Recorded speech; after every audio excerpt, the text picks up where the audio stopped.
শিশু শ্রম বন্ধে ইতিমধ্যে জাতীয় পরিকল্পনা 2026-30 এর খসড়া প্রণয়ন করা হয়েছে।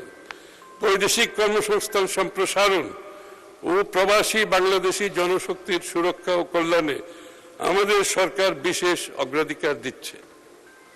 প্রবাসী কর্মীদের সামগ্রিক কল্যাণ নিশ্চিত করতে সরকার একটি বিশেষ প্রবাসী কার্ড প্রবর্তন করছে।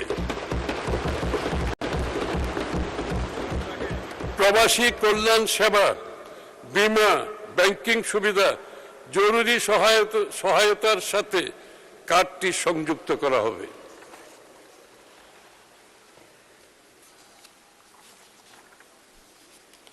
বিকল্প শ্রমবাজার হিসাবে আমরা Russia, Portugal, Romania, Brazil, Greece, Serbia, north Macedonia এই দেশগুলোর সঙ্গে ইতিমধ্যে দ্বিপাক্ষিক চুক্তি স্বাক্ষরের উদ্যোগ গ্রহণ করেছি। দীর্ঘদিন বন্ধ থাকার পর আমরা আবারও মালয়েশিয়া, ওমান, সংযুক্ত আরব আমিরাত ও কুয়েতের শ্রমবাজার খোলার প্রক্রিয়া শুরু করেছি। আমাদের সরকার ক্ষমতা গ্রহণের পরের মাসে অর্থাৎ মার্চ 2026 মাসে প্রবাসীদের পাঠানো মাসিক রেমিটেন্স $3.75 বিলিয়ন পৌঁছায়, যা দেশের ইতিহাসে একক মাসে সর্বোচ্চ। রেমিটেন্সের এই প্রবাহ আমাদের গণতান্ত্রিক সরকারের প্রতি প্রবাসী বাংলাদেশিদের আস্থা ও বিশ্বাসের প্রতিফলন।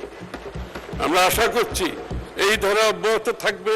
সরকার প্রবাস আয় বৃদ্ধির ধারা অব্যাহত রাখতে বৈধ চ্যানেলে রেমিটেন্স প্রেরণের ক্ষেত্রে 2.5% নগদ প্রণোদনা অব্যাহত রাখছে।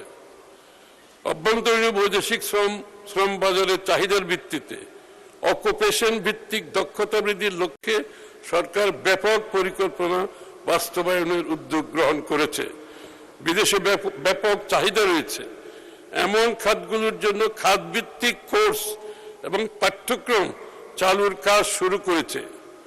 বাজার ভিত্তিক প্রশিক্ষণ, কারিকুলাম উন্নয়ন, সার্টিফিকেশন, অ্যাক্রিডিটেশন ও মান নিয়ন্ত্রণ জোরদার করা হয়েছে।